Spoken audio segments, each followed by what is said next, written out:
Hello friends, welcome to my channel. तो चलिए आज देखते हैं PSIR से संबंधित 10 क्वेश्चन। जो हमारे चैनल पे नए हैं, चैनल को सब्सक्राइब जरूर कर ले ताकि आपको नोटिफिकेशन जो है वो मिलता रहे। ठीक है, तो आइए देखते हैं आज का पहला क्वेश्चन। तो पहला क्वेश्चन कुछ ऐसा है, थोड़ा देर में नजर आएगा कि कैसा है। आइए देखते हैं। तो पहला क्वेश्चन है कि राष्ट्रीय स्तर पर अनुसूचित जनजाति और अन्य पारंपरिक वन निवासी यानी वन अधिकारों की मान्यता अधिनियम 2006 के प्रभावी कार्यान्वयन को सुनिश्चित करने के लिए कौन सा मंत्रालय केंद्रक अभिकरण यानी जिसको बोलते हैं नोडल एजेंसी है। ठीक है, तो ध्यान देना है कि अनुसूचित जनजाति से संबंधित वन से जो भी नियम कानून जनरली बनाना होता है जनजातीय कार्य मंत्रालय के द्वारा बनता है। तो यही आंसर होगा। तो अनुसूचित जनजाति और अन्य पारंपरिक वन निवासी अधिनियम 2006 की भी बात आते रहता है, तो ध्यान ही रखना है। मुख्य रूप से अनुसूचित जनजातियों और अन्य पारंपरिक वन निवासियों के वन भूमि पर अधिकारों को मान्यता देने से संबंधित है। जनजातीय कार्य मंत्रालय ministry of tribal affairs MOTA Bharat सरकार में जनजातीय समुदायों के कल्याण और विकास के लिए जिम्मेदार प्राथमिक मंत्रालय है। इसलिए राष्ट्रीय स्तर पर इस अधिनियम के प्रभावी कार्यान्वयन को सुनिश्चित करने के लिए जनजातीय कार्य मंत्रालय को केंद्रक अभिकरण नोडल एजेंसी के रूप में नामित किया गया है। यह मंत्रालय राज्यों के साथ समन्वय करता है, दिशा निर्देश जारी करता है और अधिनियम के कार्यान्वयन की प्रगति की निगरानी करता है। कानून को लागू करने के मामले में कोई विधान जो किसी कार्यपालक अथवा प्रशासनिक प्राधिकारी को अनिर्देशित एवं अनियंत्रित विवेकाधिकार देता है भारत के संविधान के निम्नलिखित अनुच्छेदों में से किसका उल्लंघन करता है। क्या बोल रहा है? कानून को लागू करने के कोई विधान यानी कोई कानून जो किसी कार्यपालक अथवा प्रशासनिक प्राधिकारी को अनिर्देशित बिना डायरेक्शन के या अनियंत्रित विवेकाधिकार यदि देता है तो आखिर ये किस अनुच्छेद का उल्लंघन कर सकता है? मतलब ऐसा करता है तब क्या होगा? अनुच्छेद 14, क्योंकि अनिर्देशित या अनियंत्रित विवेकाधिकार के अनुसार यदि कोई निर्णय लिया जाता हो तो सकता है किसी को विशेषाधिकार दिया जाए और किसी का अधिकार का हनन भी किया जा सकता है। तो समानता का अधिकार का वो क्या करेगा? उल्लंघन करेगा। अनुच्छेद विधि की समझ क्षमता और विधियों का समान संरक्षण की गारंटी देता है। सर्वोच्च न्यायालय ने कई मामलों में यह माना कि अनुच्छेद 14 मनमानेपन के विरुद्ध एक सुरक्षा कवच है।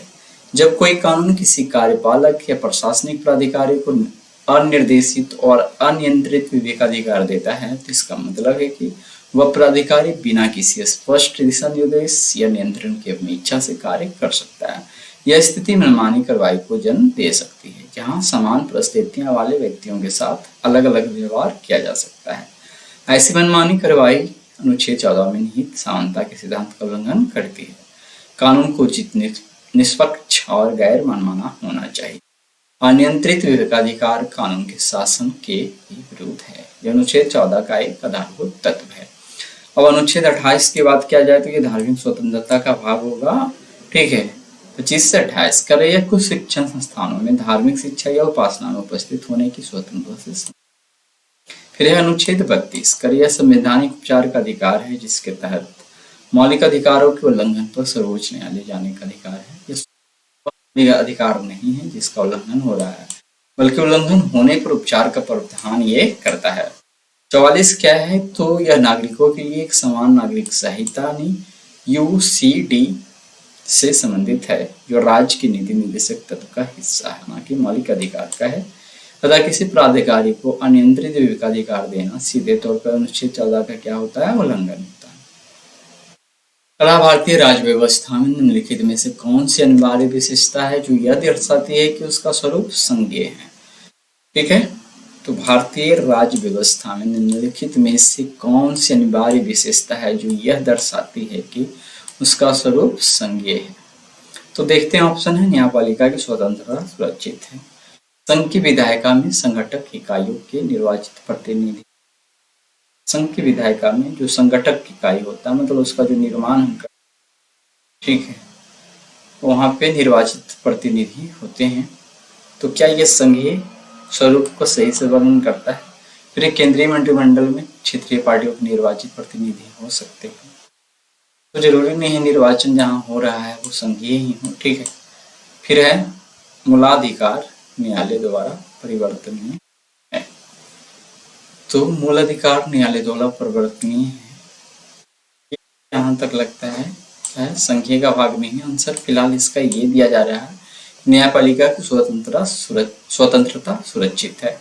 अब सरकार की कई भाग है, कार्यपालिका है, विधायिका है और न्यायपालिका तो है, सभी को पृथक पृथक क्या है शक्ति दिया गया है, ठीक है। और इस पृथक शक्ति में यदि कुछ होता है तो न्यायपालिका वहां पे एक्शन लेता है, इसकी न्यायिक समीक्षा ये सब करता है और संविधान की सर्वोच्चता को ये बचाए रखने की कोशिश न्यायपालिका ही कर पाता है। जिस कारण से कहा जा रहा है कि संघीय स्वरूप को दर्शाने वाला टर्म जो है न्यायपालिका की स्वतंत्रता सुरक्षित है। ये कह रहा है कि संघीय प्रणाली यानी फेडरल सिस्टम की सबसे महत्वपूर्ण विशेषताओं में से एक है शक्तियों का विभाजन।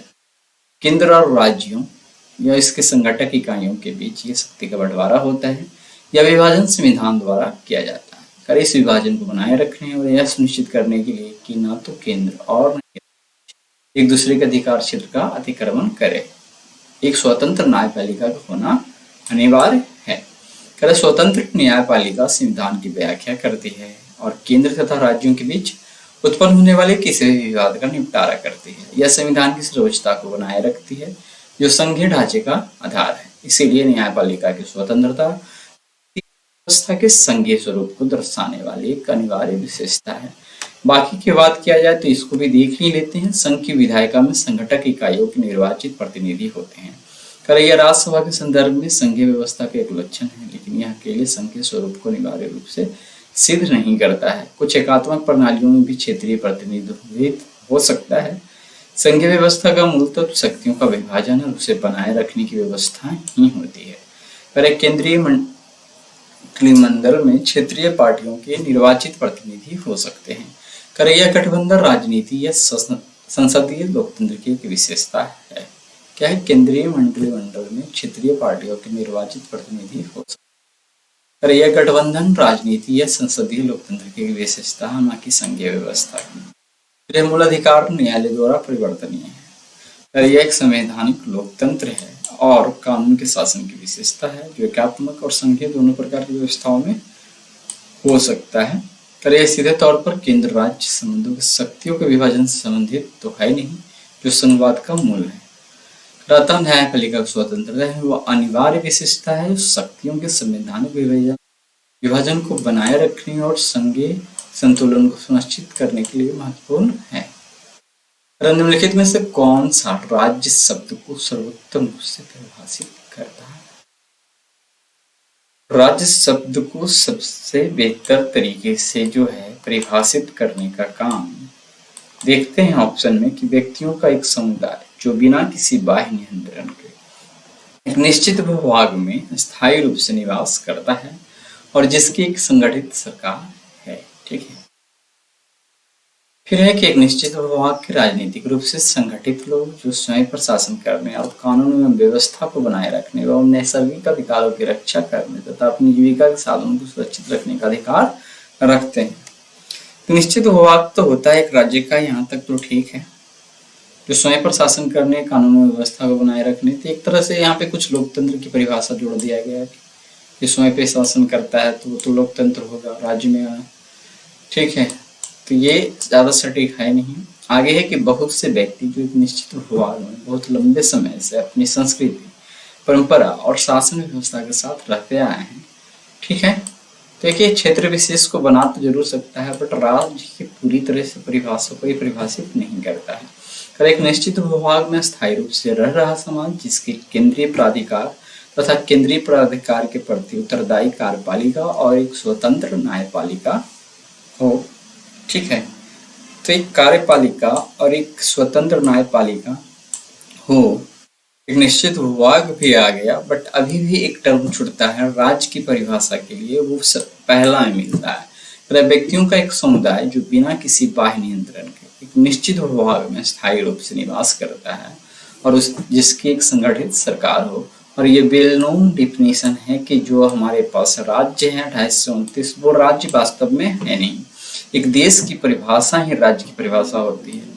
ठीक है, पॉलिटिकल साइंस में राज्य का मतलब जो देश है, तो व्यक्तियों का एक समुदाय है जो बिना किसी बाह्य नियंत्रण, मतलब हमारे देश पर किसी और का नियंत्रण नहीं है, कि एक निश्चित भूभाग में स्थायी रूप से निवास करता है, जिसकी एक संगठित सरकार है। तो ये है राज्य का डिफिनेशन।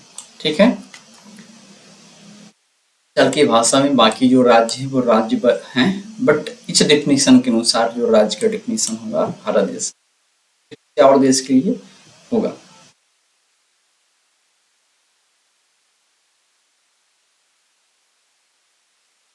व्यक्तियों का एक समुदाय जो बिना किसी बाह्य नियंत्रण के एक निश्चित भूभाग में स्थायी रूप से निवास करता है, जिसकी एक संगठित सरकार है।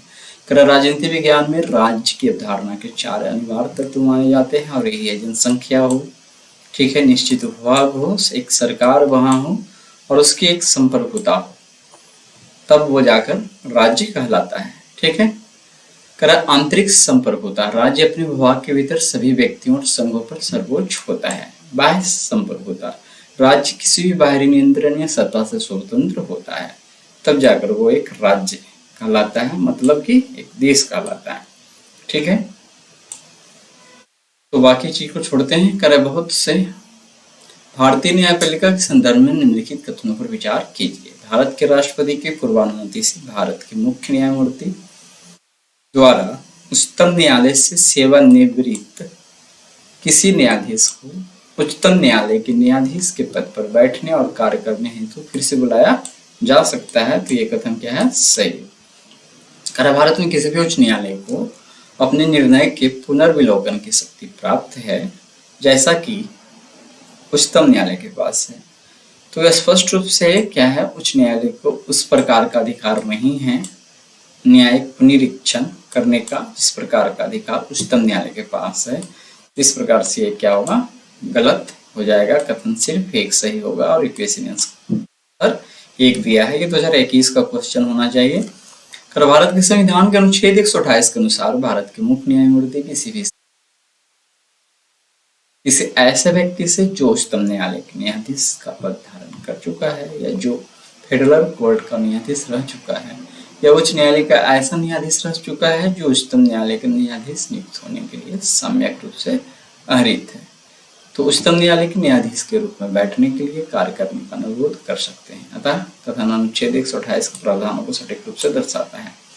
उच्चतम न्यायालय को संविधान के अनुच्छेद 137 के तहत अपने स्वयं के निर्णय और आदेशों का पुनर्विलोकन या रिव्यू करने की स्पष्ट शक्ति प्रदान की गई है, जो संसद द्वारा बनाई गई किसी विधि या अनुच्छेद 145 के अधीन बनाए गए नियमों उपबंधों के अधीन है। उच्च न्यायालयों के लिए संविधान में ऐसा कोई प्रत्यक्ष और समान अनुच्छेद नहीं है जो उन्हें अपने निर्णयों के पुनर्विलोकन की सामान्य शक्ति देता हो, जैसा कि अनुच्छेद 137 उच्चतम न्यायालय को देता है। आगे है कि हालांकि उच्च न्यायालय अभिलेख यानी कोर्ट ऑफ रिकॉर्ड है अनुच्छेद 215 के अनुसार, और उसमें कुछ अंतर्निहित शक्तियां तो होती है। सिविल प्रक्रिया संहिता की धारा 114 और आदेश 47 के तहत उच्च न्यायालय को सिविल मामलों में अपने निर्णयों को पुनर्विलोकन की शक्ति प्राप्त हो जाती है।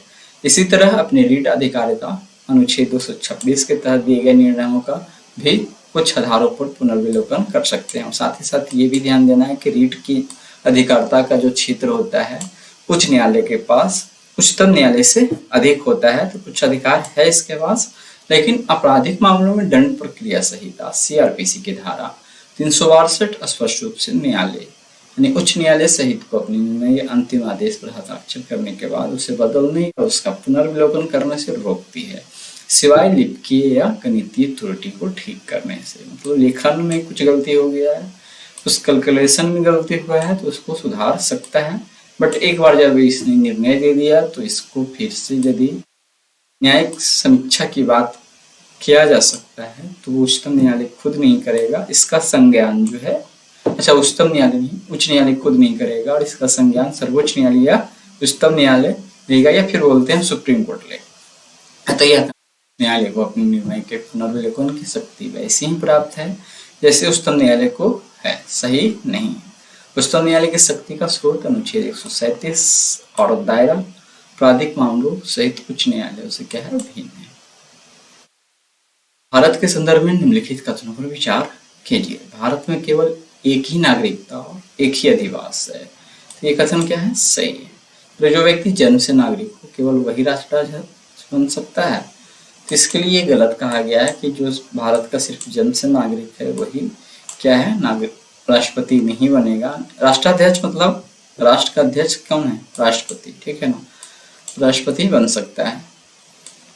तो और भी बहुत प्रकार का नागरिकता जो है ग्रहण करने का जो विधि है, तो उसमें से कुछ लोग जो शामिल होते हैं उन्हें भी राष्ट्रपति बनाया जा सकता है। अगर जिस विदेशी को एक बार नागरिकता दे दी गई है किसी भी परिस्थिति में उसे वंचित नहीं किया जा सकता है। तो विदेशी को नागरिकता दे दी गई है तो ऐसा कोई कंडीशन ऐसा नहीं है कि उसे वंचित नहीं किया जा सकता है, किया जा सकता है। तो केवल कथन एक सही होगा। करा भारत का संविधान एकल नागरिकता सिंगल सिटीजनशिप का प्रावधान करता है। इसका अर्थ है कि कोई व्यक्ति केवल भारत का नागरिक होता है, किसी विशेष राज्य जैसे पंजाब, तमिलनाडु आदि का नहीं। तरह यद्यपि अधिवास शब्द का प्रयोग राज्य द्वारा शिक्षा या रोजगार में कुछ लाभ देने के लिए किया जा सकता है जो न्यायिक समीक्षा के अधीन होता है। संवैधानिक दृष्टिकोण से और नागरिकता के प्रयोजनों के लिए भारत में एक ही अधिवास की अवधारणा है, मतलब भारतीय अधिवास। दोहरी नागरिकता या राज्य स्तरीय नागरिकता की कोई व्यवस्था नहीं। यहाँ एक अधिवास टर्म आ रहा है, ये समझना चाहिए कि मान लेते हैं कि कोई भारत का भी नागरिक है और कहीं और भी बसा हुआ है, तो यहाँ बोल रहा है भारतीय अधिवास मतलब सिर्फ भारत में बसा हुआ, ठीक है, और एक ही नागरिकता वो ग्रहण करेगा। दोहरी नागरिकता या राज्य स्तरीय नागरिकता की कोई व्यवस्था नहीं है। बाकी कथन तो गलत है। चलो बाकी कथन क्या था, अच्छा कथन गलत कर दिए। अच्छा इसमें हमने बता दिया कि बन सकता है बट नहीं बन सकता है। भारत का राष्ट्राध्यक्ष राष्ट्रपति होता है। संविधान के अनुच्छेद 58 के अनुसार राष्ट्रपति बनने के लिए व्यक्ति को भारत का नागरिक होना चाहिए। आवश्यक नहीं है कि वह जन्म से, अच्छा यहाँ पे नहीं इसलिए गलत हो गया, ठीक है ना, कि जो व्यक्ति जन्म से नागरिक हो केवल वही राष्ट्राध्यक्ष बन सकता है, तो ये हमने सही समझाया। चलिए तो भारत का राष्ट्राध्यक्ष राष्ट्रपति होता है। संविधान के अनुच्छेद 58 के अनुसार राष्ट्रपति बनने के लिए व्यक्ति को भारत का नागरिक होना चाहिए। यह आवश्यक नहीं है कि वह जन्म से ही नागरिक हो। कोई व्यक्ति जिसने पंजीकरण, रजिस्ट्रेशन या देशीकरण, ठीक है, न्यूट्रलाइजेशन द्वारा भारतीय नागरिकता प्राप्त की है, वह भी राष्ट्रपति बन सकता है यदि वह अन्य सभी योग्यताएं जैसे कि 35 वर्ष की आयु, लोकसभा सदस्य बनने की योग्यता आदि पूरी करता हो। पर यह अमेरिका की व्यवस्था से भिन्न है जहाँ राष्ट्रपति बनने के लिए जन्मजात नागरिक होना आवश्यक होता है। इसका उल्टा है, ब्रिटेन में बन जाता है कोई भी मुल्क का, जैसे कोई था। चलिए आगे देखते हैं। नागरिकता अधिनियम 1955 की धारा 10 के तहत केंद्र सरकार कुछ विशिष्ट परिस्थितियों में किसी भी नागरिक जो पंजीकरण या देशीकरण द्वारा नागरिक बना है उसकी नागरिकता से वंचित कर सकती है। इन परिस्थितियों में शामिल है धोखाधड़ी से नागरिकता प्राप्त करना, भारत के संविधान के प्रति अनिष्ठा दिखाना, युद्ध के दौरान शत्रु देश के साथ अवैध व्यापार या संचार करना, पंजीकरण देशीकरण के 5 साल के भीतर किसी देश में 2 साल की कैद होना या बिना कारण लगातार 7 साल भारत से बाहर रहना।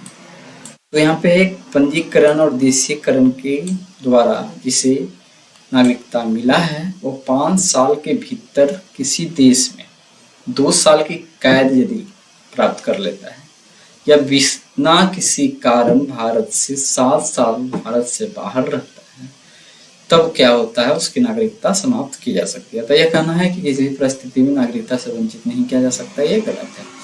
निम्नलिखित में कौन सा कारक किसी उदार लोकतंत्र में स्वतंत्रता की सर्वोत्तम सुरक्षा को नियत करता है? क्या बोल रहा है, निम्नलिखित में से कौन सा कारक जो है किसी उदार लोकतंत्र में स्वतंत्रता की सर्वोत्तम सुरक्षा को नियत करता है? एक प्रतिबद्ध न्यायपालिका, शक्तियों का केंद्रीकरण है, तो केंद्रीकरण होगा तो फिर स्वतंत्रता की सर्वोत्तम सुरक्षा की बात तो आएगी नहीं। फिर निर्वाचित सरकार, जरूरी नहीं कि जहाँ निर्वाचित सरकार हो वहाँ स्वतंत्रता सर्वोत्तम हो, बट जब शक्तियों का पृथक्करण कर दिया जाता है तब स्वतंत्रता की सर्वोत्तम सुरक्षा की बात की जा सकती है। तो यह शासन की एक प्रणाली है जो उदार लोकतंत्र, ठीक है, यह शासन की एक प्रणाली है जो निर्वाचित सरकार के साथ साथ नागरिक स्वतंत्रता जैसे बोलने की स्वतंत्रता, धर्म की स्वतंत्रता, सभा की स्वतंत्रता और मानवाधिकारों की सुरक्षा पर जोर देती है। इसमें कानून का शासन और सरकार की शक्तियों पर संवैधानिक सीमाएं शामिल होती है। स्वतंत्रता की सुरक्षा, प्रोटेक्शन ऑफ लिबर्टी, इसका मतलब है कि व्यक्तियों के अधिकारों और स्वतंत्रता को राज्य या अन्य व्यक्तियों द्वारा मनमाने ढंग से उल्लंघन से बचाया जाता है।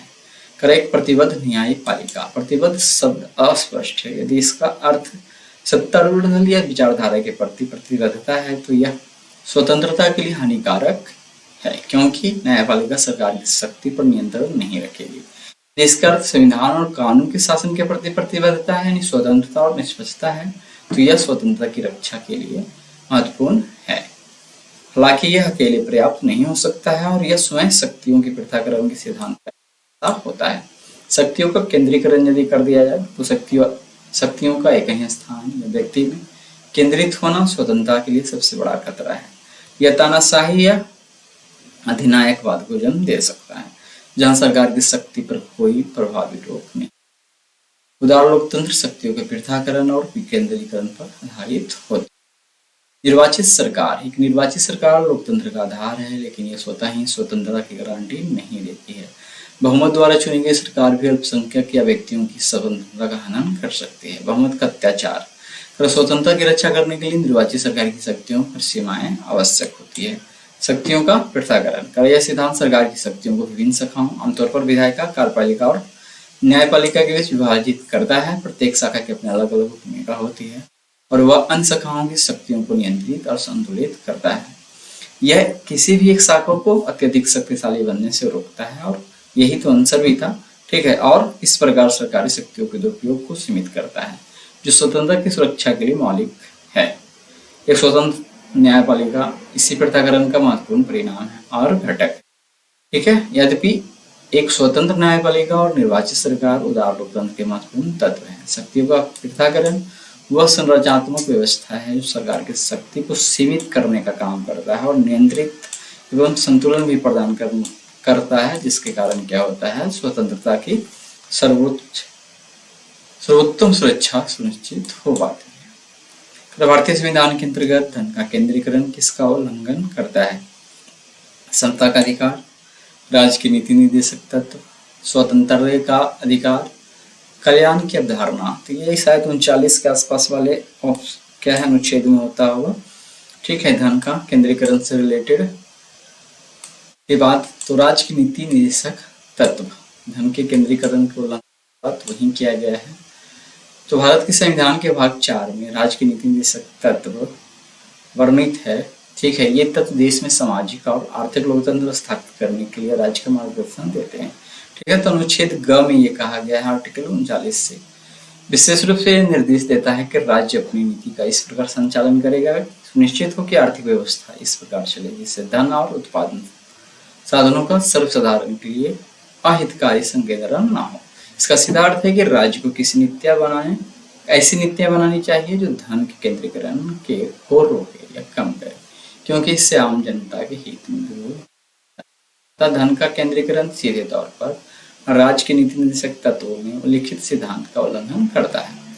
समता का अधिकार अनुच्छेद 14। यद्यपि धन का अत्यधिक केंद्रीकरण समाज में असमानता बढ़ाता है, लेकिन यह अनुच्छेद 14 विधि के समक्ष समता का प्रत्यक्ष उल्लंघन नहीं माना जाता है, जब तक कि राज्य द्वारा भेदभावपूर्ण तरीके से इसे बढ़ावा न दिया जाए। करार अनुच्छेद 39 का इस मुद्दे को अधिक सीधे संबंधित करता है। फिर है स्वतंत्रता का अधिकार अनुच्छेद 19। धन का केंद्रीकरण सीधे तौर पर भाषण, व्यवसाय आदि की स्वतंत्रता का उल्लंघन करता है। कल्याण की अवधारणा। कल्याण की अवधारणा एक व्यापक विचार है जो मुख्यतः निदेशक तत्वों में ही निहित है। निदेशक तत्व इस अवधारणा को लागू करने के लिए विशिष्ट निर्देश कट गया, फिर भी कुछ दिखता होगा, इसलिए निदेशक तत्व स्वयं एक अधिक सटीक और संवैधानिक रूप से विशिष्ट उत्तर है। आगे कि भारत में संपत्ति के अधिकार की क्या स्थिति है? यह विधिक अधिकार है जो केवल नागरिकों को प्राप्त है, तो ये कथन गलत है।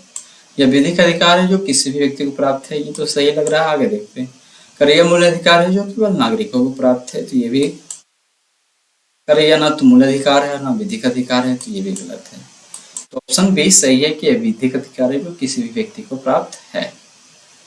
कर मूल स्थिति। मूल रूप से संपत्ति का अधिकार भारतीय संविधान के भाग 3 के तहत एक मौलिक अधिकार था। अनुच्छेद 19(1)(f) और अनुच्छेद 31 था ना, अब नहीं। कर 44वां संशोधन, कर 44वें संविधान संशोधन अधिनियम 1978 द्वारा संपत्ति के अधिकार को मौलिक अधिकार की सूची से हटा दिया गया था। कर वर्तमान स्थिति अनुच्छेद 300 के क में से रख दिया गया है। इस संशोधन ने संविधान में एक नया अनुच्छेद 300 को जोड़ा जो भाग 12 में है। यह अनुच्छेद कहता है कि किसी व्यक्ति को उसकी संपत्ति से विधि के प्राधिकार के बिना वंचित नहीं किया जाएगा। No person shall be deprived of his property save by authority of law. अर्थ इसका मतलब है कि संपत्ति का अधिकार अब मौलिक अधिकार नहीं है, एक संवैधानिक अधिकार या विधिक अधिकार है। इसे कानून की उचित प्रक्रिया के बिना छीना नहीं जा सकता। अनुच्छेद 300 क में व्यक्ति शब्द का प्रयोग किया गया है, ना कि नागरिक। ठीक है, संविधान में जब व्यक्ति शब्द का प्रयोग होता है तो यह आमतौर पर नागरिकों और गैर नागरिकों, ठीक है, दोनों पर लागू होता है। ठीक है, सीधे नागरिक यदि बोला जाता तब ये जो अभी सही हुआ कि ये विधिक अधिकार है जो किसी भी व्यक्ति को प्राप्त है, तो जब तक कि विशेष रूप से सीमित ना किया गया। इसीलिए संपत्ति का अधिकार एक विधिक अधिकार है जो भारत में किसी, चाहे वो नागरिक हो या विदेशी को प्राप्त है। आगे देखते हैं 26 जनवरी 1950 को भारत की वास्तविक संवैधानिक स्थिति क्या था। तो वो क्या था, संपूर्ण प्रभुत्व संपन्न लोकतंत्रात्मक गणराज्य। इसका आंसर ऑप्शन बी है। तो कह रहा है संपूर्ण प्रभुत्व संपन्न लोकतांत्रिक गणराज्य, यही तो इसका आंसर है। भारत का संविधान 26 जनवरी 1950 को लागू हुआ। संविधान, शायद इसका वो लिखने वाला कर्सर हट गया। भारत का संविधान 26 जनवरी 1950 को लागू हुआ। संविधान की प्रस्तावना में जैसे कि यह मूल रूप से 1950 में अपनाया गया था, भारत को एक संपूर्ण प्रभुत्व संपन्न लोकतांत्रिक गणराज्य किया गया था। समाजवादी और पंथ निरपेक्ष शब्द मूल प्रस्तावना में नहीं थे। इन शब्दों को 42वें संविधान संशोधन अधिनियम 1976 द्वारा प्रस्तावना में जोड़ा गया था। इसलिए 26 जनवरी 1950 को भारत की वास्तविक संवैधानिक स्थिति संपूर्ण प्रभुत्व संपन्न लोकतांत्रिक गणराज्य की थे। तो आज हमने इस प्रकार से क्या है 10 क्वेश्चन देख लिया। तो कल मिलते हैं इकोनॉमिक्स के 10 क्वेश्चन के साथ प्रीवियस के। ठीक है, तब तक के लिए इसी प्रकार से चैनल पर बने रहें, वीडियो को देखते रहें। धन्यवाद।